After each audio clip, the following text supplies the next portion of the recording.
আসসালামু আলাইকুম, সবাইকে ইলেকট্রিক্যাল জব একাডেমির পক্ষ থেকে স্বাগতম। এখন আমরা দেখব বাংলাদেশ চায়না পাওয়ার কোম্পানি লিমিটেডে junior instructor general electrical works পদে যে পরীক্ষাটি হয়েছিল ঢাকা পলিটেকনিক ইনস্টিটিউটে, তার ডিপার্টমেন্ট অফ শর্টকাট সলিউশন। তো বন্ধুরা, এর আগে আমরা 7টি প্রশ্ন দেখিয়েছিলাম, আজকে বাকিগুলো দেখাবো ইনশাল্লাহ। তো চলুন 8 নম্বর প্রশ্ন কি ছিল আমরা দেখে নিই তার উত্তর। ইলেকট্রোস্ট্যাটিক ভোল্টমিটার এর সুবিধাগুলো কি কি? সুবিধা জানার আগে আমি একটু ইলেকট্রোস্ট্যাটিক ভোল্টমিটার সম্পর্কে বলি। ইলেকট্রোস্ট্যাটিক ভোল্টমিটার একটা ইলেকট্রিক চার্জ মিটারকে বোঝাতে পারে। এটি ভূপৃষ্ঠে ডিসি ভোল্টমিটার হিসেবে পরিচিত, যা বড় বৈদ্যুতিক সম্ভাব্যতা পরিমাপ করার জন্য একটা ভোল্টমিটার। বন্ধুরা, সুবিধাগুলো জেনে নিন এই ভোল্টমিটারের। এগুলো বিপথগামী আকর্ষণীয় ক্ষেত্রগুলি দ্বারা অপরিবর্তিত থাকে, অর্থাৎ পথপৃষ্ঠ চুম্বক ক্ষেত্রের প্রভাব এতে পড়ে না। এতে ফ্রিকোয়েন্সি এবং ওয়েভফর্ম জনিত কোনো ভ্রম দেখা দেয় না। সরবরাহতে নগণ্য পরিমাণ পাওয়ার গ্রহণ করে। এটি হিস্টেরিসিস ও এডি কারেন্ট লস মুক্ত। ডিসি এবং এসি উভয় প্রকার সার্কিটেই সঠিক পাঠ দেয়। 20 এইচপি 250 ভোল্ট শান্ট মোটর এর field resistance 170 ohm, armature resistance 0.03 ohm, no load অবস্থায় স্পিড 1200 আরপিএম এবং কারেন্ট 3 অ্যাম্পিয়ার। আর্মেচারে ফুল লোড ও রেটেড অবস্থায় যদি 56 অ্যাম্পিয়ার কারেন্ট হয়, তাহলে ফুল লোড স্পিড কত? চিত্রটি লক্ষ্য করুন। এই শান্ট রেজিস্ট্যান্স দেখানো হয়েছে এখানে 170 ওহম। ভোল্টেজ, যে supply voltage 250 volt. Armature resistance 0.03 ohm.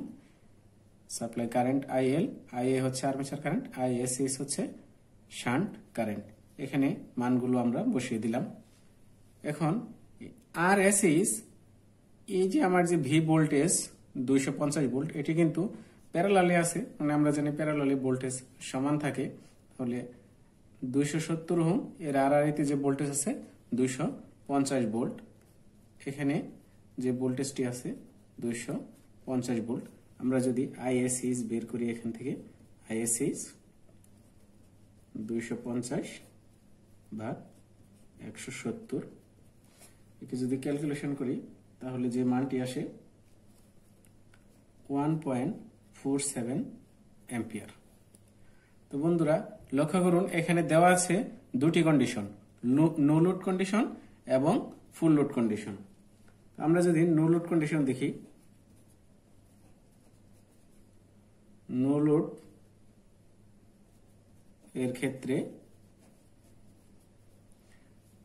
No লোডের ক্ষেত্রে দেখেন আইএল 3 অ্যাম্পিয়ার আমি এখানে বসিয়েছি, এবং আইএসএস তো দুটার ক্ষেত্রেই সেম 1.47।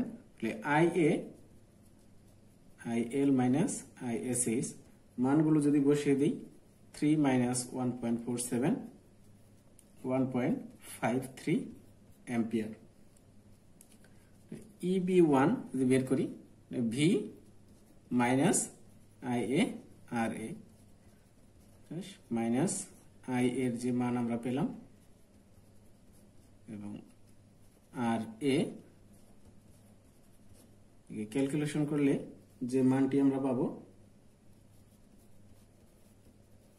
95 ভোল্ট।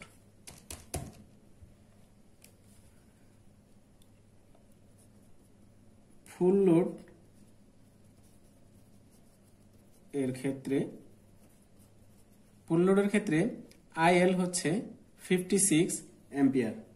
তাহলে আইএ হচ্ছে, আমরা জানি আইএল, এখানে যদি কেসিএল প্রয়োগ করি, আইএল মাইনাস আইএসএস মানগুলো বসিয়ে দিই, 56 মাইনাস 1.47 54.53 অ্যাম্পিয়ার।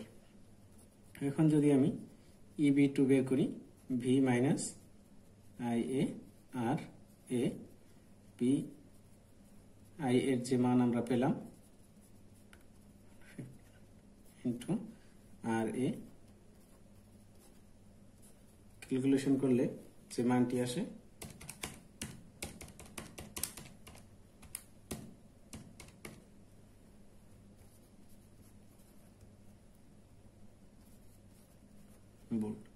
শান্ট মোটরের ক্ষেত্রে আমরা জানি EB1 বাই EB2 সমান N1 by N2।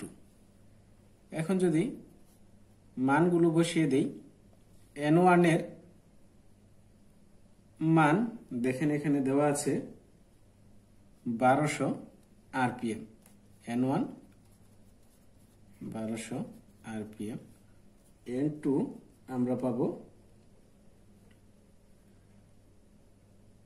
EB2 into N1 divided by EB1। এখন যদি EB2 আমরা পেয়েছি 248.36, N1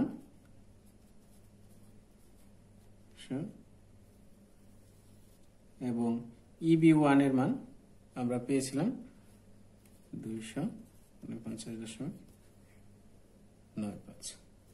একে ক্যালকুলেশন করলে যে মানটি আসে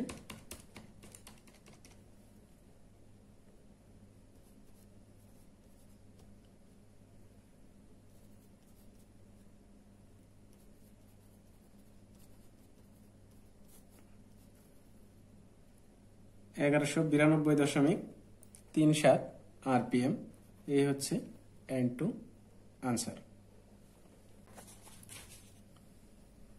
10 নম্বর, SF6 সালফার হেক্সা ফ্লোরাইড সার্কিট ব্রেকারে ইলেকট্রোনেগেটিভ বলতে কি বোঝো? সালফার হেক্সা ফ্লোরাইড হচ্ছে ডাই ইলেকট্রিক এবং আর্ক নির্বাপনের বৈশিষ্ট্য সম্পন্ন নিষ্ক্রিয় গ্যাস। এটি ইলেকট্রোনেগেটিভ ধর্মী গ্যাস। এই গ্যাস ফ্রি ইলেকট্রন শোষণ করার ক্ষমতা রাখে। এই নীতির উপর ভিত্তি করে SF6 সার্কিট ব্রেকার কাজ করে। নিচের দুটি বৈশিষ্ট্য না থাকলে সার্কিট ব্রেকারে SF6 ব্যবহার করা সুবিধাজনক। রিজার্ভারে পর্যাপ্ত গ্যাস জমা রাখতে হয়। SF6 গ্যাসের দাম বেশি হওয়ায় এই ব্রেকার ব্যয়বহুল। 11 নম্বর প্রশ্নটি লক্ষ্য করুন। টেরিফ কি? সমীকরণ সহ অর্থ লেখো। টেরিফ বিদ্যুৎ সরবরাহকারী বা সংস্থা প্রতি একক ইউনিট বিদ্যুতের উপর যে অর্থ ধার্য করে থাকে তাকেই বৈদ্যুতিক টেরিফ বলে, অথবা বৈদ্যুতিক এনার্জির মূল্যহারকেই টেরিফ বলা হয়।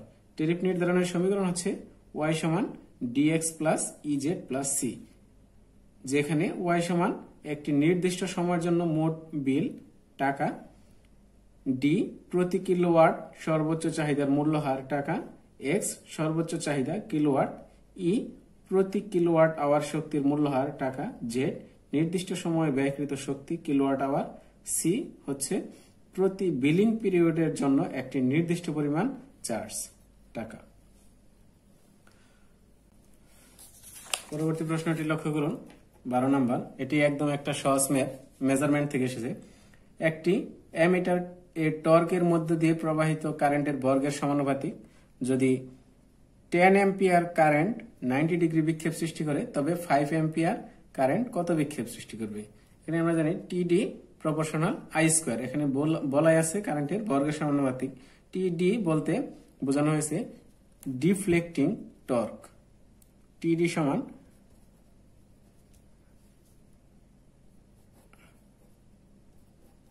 Deflecting torque. এখানে দুইটা আমরা জানি যে কন্ট্রোলিং টর্কটা দুই ধরনের হয়, স্প্রিং কন্ট্রোল এবং গ্র্যাভিটি কন্ট্রোলের জন্য। তো স্প্রিং কন্ট্রোলের জন্য আমরা দেখব কত ডিগ্রি, এবং গ্র্যাভিটি কন্ট্রোল দুইটার ক্ষেত্রেই দেখব। স্প্রিং কন্ট্রোলের ক্ষেত্রে লক্ষ্য করুন TC প্রপোর্শনাল θ1, মানে পয়েন্টার যখন স্থির অবস্থায় থাকে তখন ডিফ্লেক্টিং টর্ক, এবং TC বলতে কন্ট্রোলিং টর্ক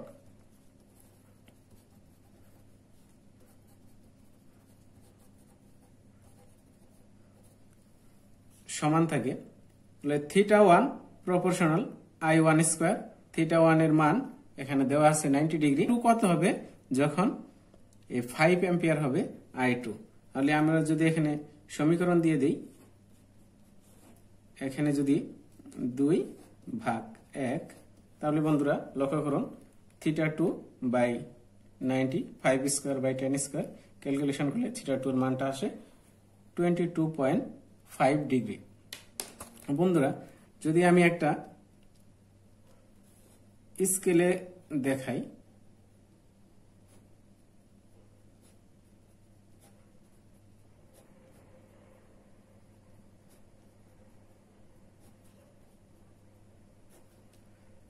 এটি একটা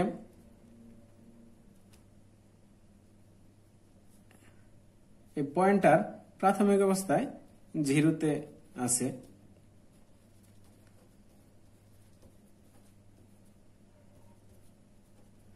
প্রাথমিক অবস্থায় 0-তে আছে। তো বন্ধুরা, যখন এই পয়েন্টারটি বিক্ষেপ দিবে, এখন এটা বিক্ষেপ দিল এখানে, এই দিকে যে টর্কটা সৃষ্টি করবে তা হচ্ছে টিডি ডিফ্লেক্টিং টর্ক, এবং বিপরীত দিকে যেটি সৃষ্টি করবে এটি হচ্ছে টিসি কন্ট্রোলিং টর্ক। এবং একে আরেকটি টর্ক আছে ড্যাম্পিং টর্ক, যাকে স্থির অবস্থায় আনে। তো এখানে দুটির কথাই বলা আছে, দুটি জানি, স্প্রিং কন্ট্রোল এবং গ্র্যাভিটি কন্ট্রোল। যদি এখানে স্প্রিং থাকে, স্প্রিং এর জন্য যে কন্ট্রোল এটি হচ্ছে স্প্রিং কন্ট্রোল, তাছাড়া আরেকটি আছে গ্র্যাভিটি কন্ট্রোলের জন্য।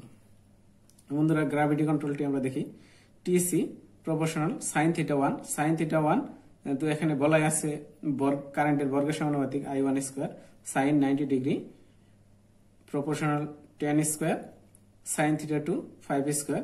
তো এখানেও যদি আমরা সমীকরণ দিয়ে দিই এবং সমীকরণকে ভাগ দিয়ে দিলাম, তাহলে আমরা যে মানটি পাবো থিটা 2 14.48 ডিগ্রি। 13 নম্বর প্রশ্নটি লক্ষ্য করুন, কেবলের ফল্ট কি কি, লুপ পদ্ধতি কত প্রকার ও কি কি? কেবলের ফল্ট সমূহ হচ্ছে ground fault, short circuit fault, open circuit fault, cable terminal বক্সের ফল্ট। লুপ পদ্ধতি, সারি লুপ পদ্ধতি, বার্লি লুপ পদ্ধতি, ফিশার লুপ পদ্ধতি। মার্স প্রাইস প্রোটেকশনের সীমাবদ্ধতা লেখো। তো বন্ধুরা, মার্স প্রাইস প্রোটেকশন আমরা জানি অল্টারনেটরে হয়, ট্রান্সফরমার হয়। আমরা মার্স প্রাইস প্রোটেকশনের যে সীমাবদ্ধতা দেখাচ্ছি এটি অল্টারনেটরে। স্টেটর ওয়াইন্ডিং এ একই ফেজের দুটি পেজ টার্নের মধ্যে শর্ট সার্কিট ফল্টে হলে এই ব্যবস্থা অকার্যকর। স্টেটর ওয়াইন্ডিং ফল্ট এখানে phase to phase, phase to arc টি হতে পারে। থ্রু ফল্টের জন্য এই ব্যবস্থা ফলপ্রসূ নয়। থ্রু ফল্ট বলতে বোঝানো হয়েছে প্রোটেক্টিভ যে জোন আছে, এই প্রোটেক্টিভ জোনের বাইরের কোন ফল্ট হচ্ছে থ্রু ফল্ট। স্প্রিং পদার্থের গুণাবলী লেখো। আমরা যে এর আগে যে ম্যাথটি করলাম 12 নম্বরে, অ্যামিটারের টর্কের মধ্যে দিয়ে প্রবাহিত কারেন্টের বর্গের সমানুপাতিক, সেখানে আমরা কন্ট্রোলিং টর্ক দেখেছি। কন্ট্রোলিং টর্কের মধ্যে একটা স্প্রিং এর সাহায্যে কন্ট্রোল করা হয় এবং আরেকটা গ্র্যাভিটি কন্ট্রোল করা হয়। সেই যে স্প্রিং এর গুণাবলী কি কি থাকে? Minimum tensile strength, modulus of elasticity, modulus of torsion, maximum operating temperature,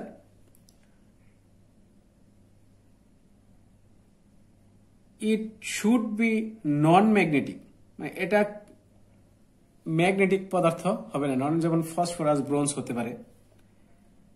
it must be of low temperature coefficient, এটি লো টেম্পারেচার কোএফিসিয়েন্ট হবে। বুঝতে পেরেছেন সবগুলো? যদি কোনো সমস্যা মনে হয় তাহলে কমেন্ট বক্সে কমেন্টস করুন, ইনশাল্লাহ সমাধান করার চেষ্টা করব। এবং পরবর্তীতে অন্য কোনো উপসহকারী প্রকৌশলী পরীক্ষা প্রশ্নের সমাধান নিয়ে হাজির হব। সবাইকে ধন্যবাদ। আসসালামু আলাইকুম ওয়া রাহমাতুল্লাহ।